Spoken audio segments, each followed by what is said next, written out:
અમદાવાદના કુબેરનગર વિસ્તારમાંથી પરમ પૂજ્ય સંત શ્રી ગગનજી બાપુના માર્ગદર્શન હેઠળ છેલ્લા 15 વર્ષોથી મહારાજાધિરાજ ભગવાન મહાકાલની પાલખી નીકાળવામાં આવે છે। 18 કિલો ચાંદીની પાલખીમાં ભગવાનને બેસાડી યાત્રા દર વર્ષે શ્રાવણ મહિનાના છેલ્લા સોમવારે નીકળવામાં પરંપરા છે। આ પાલખી યાત્રામાં ભગવાન મહાકાલને ચંદ્રમૌલી સ્વરૂપવાળી રજત પ્રતિમામાં બેસાડીને નગર ભ્રમણ કરવામાં આવે છે, જ્યાં આ પાલખી યાત્રામાં સૌપ્રથમ પોલીસ જવાનો દ્વારા ગાર્ડ ઓફ ઓનર આપવામાં આવે છે।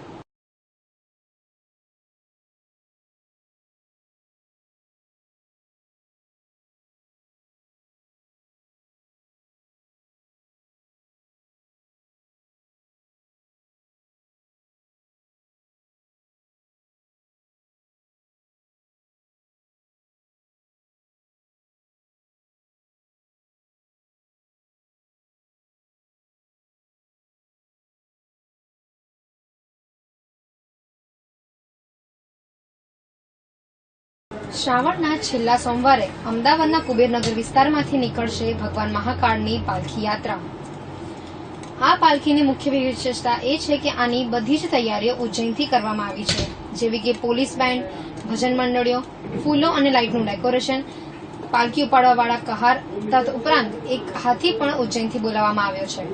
આ પરંપરા પાછળ પૌરાણિક માન્યતા છે।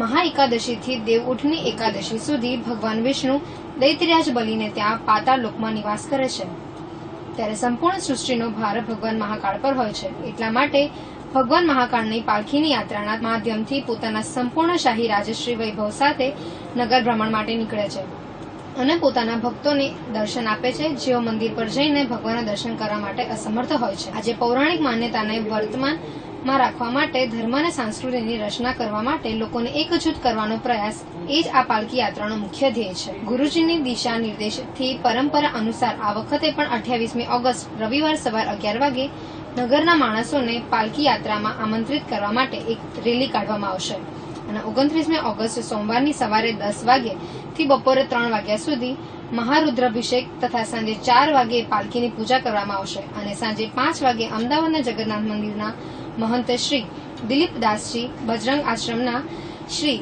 છાયાદાસ બાપુ અને મુખ્ય અતિથિમાં ભગવાન મહાકાળની વિશેષ કોટી તીર્થોના પાણીથી અભિષેક કરવામાં આવશે। ત્યારબાદ પાલખી યાત્રા મંદિરના પ્રાંગણમાંથી શરૂ થઈને નગરના મુખ્ય માર્ગો પરથી પસાર થતી રાત્રે 10 વાગ્યા સુધી ફરીને મંદિર પહોંચીને સંપૂર્ણ થશે। સંત શ્રી ગગન બાપુજી અમદાવાદના નગરવાસીઓને મહારાજાધિરાજ ભગવાન મહાકાળની પાલખી યાત્રામાં દર્શનના લાભ લેવા માટે પાલખીમાં જોડાવા માટે નિવેદન કર્યું છે।